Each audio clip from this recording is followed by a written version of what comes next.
Quando a gente fala em algoritmos, muita gente pensa logo em computador, código cheio de símbolos estranhos, mas a verdade é que você já usa algoritmos o tempo todo sem perceber. Toda vez que você segue um passo a passo para fazer alguma coisa, desde preparar um café até organizar o seu dia, você está aplicando lógica de programação na prática. Algoritmo nada mais é do que um conjunto organizado de instruções para resolver um problema ou executar uma tarefa. É como uma receita bem explicada: começo, meio e fim. Seguir uma receita de bolo, organizar uma fila, decidir o melhor caminho até um lugar, procurar um número em uma lista, tudo isso segue uma sequência lógica de passos. O que a programação faz é apenas formalizar esse tipo de raciocínio que você já usa intuitivamente. Para que um algoritmo seja útil, ele precisa ter algumas características. Primeiro, finitude. Ele tem que terminar depois de um número finito de passos, chegar a um resultado claro. Depois, a definição precisa. Cada instrução deve ser bem clara, sem espaço para interpretações diferentes. Também precisa ser efetivo. Os passos têm que ser simples o suficiente para serem executados com os recursos disponíveis. E, por fim, todo algoritmo trabalha com entradas e saídas, recebe dados, faz o processamento e produz um resultado esperado. Agora, repare como isso aparece nas estruturas de controle que usamos o tempo todo.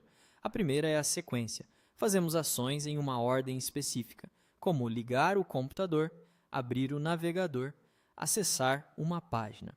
A segunda é a decisão, quando avaliamos uma condição para escolher o que fazer. Por exemplo, se estiver chovendo, levo o guarda-chuva, senão saio sem. E temos também a repetição, repetir uma ação até que uma condição seja satisfeita, como procurar um objeto passando por várias gavetas até encontrar. Vamos olhar para alguns exemplos bem concretos. Pense no preparo de um café coado. Você coloca o filtro no suporte, coloca o pó, esquenta a água, despeja a água aos poucos, espera passar e só então serve o café. Se você troca a ordem, esquece a água ou não coloca o filtro, o resultado dá errado. Isso é um algoritmo sequencial clássico. Um passo depende do outro estar correto. Outro exemplo é escolher o meio de transporte. Primeiro, você verifica o clima. Está chovendo ou não? Se estiver chovendo, já decide. Melhor ir de ônibus. Se não estiver, você analisa quanto tempo tem disponível. Se o tempo é curto, vai de bicicleta. Se é tranquilo, pode ir a pé e aproveitar o caminho. Perceba como o fluxo se bifurca de acordo com as condições, exatamente como um if-else em programação. Na lista de compras, aparece a ideia de repetição. Você começa pelo primeiro item, procura na prateleira, coloca no carrinho se encontrar, marca como concluído e passa para o próximo. E repete esse ciclo enquanto ainda houver itens não verificados.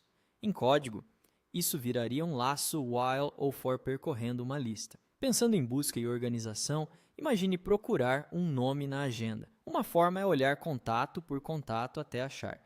Isso é uma busca sequencial. Mas se a agenda estiver em ordem alfabética, você pode ir direto mais ou menos ao meio, ver se o nome que você quer vem antes ou depois, e assim ir dividindo a busca. Uma ideia parecida com a busca binária, muito usada em programação.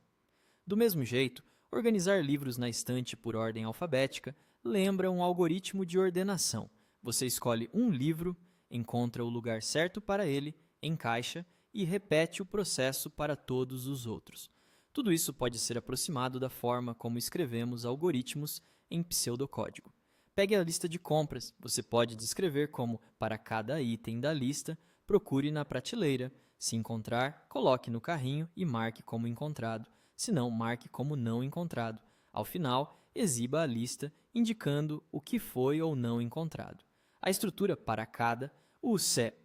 Então, se não, aparecem exatamente como em muitas linguagens de programação, facilitando a transição do raciocínio cotidiano para o código. No fundo, o que estamos desenvolvendo aqui é o pensamento computacional. Quando você aprende a decompor um problema grande em etapas menores, reconhecer padrões de sequência, decisão e repetição e comparar diferentes maneiras de executar uma tarefa para ver qual é mais eficiente, você já está pensando como programador. Programar é isso: descrever procedimentos de forma lógica, clara e estruturada. Algo que você pratica em diversas situações do dia a dia. Então, da próxima vez que estiver fazendo café, indo ao mercado ou planejando sua rotina, tente enxergar os algoritmos escondidos nessas ações. Isso torna a programação muito menos assustadora e muito mais próxima da sua realidade. Gostou do vídeo? Então curta e compartilhe para ajudar o canal. Nos vemos na próxima aula.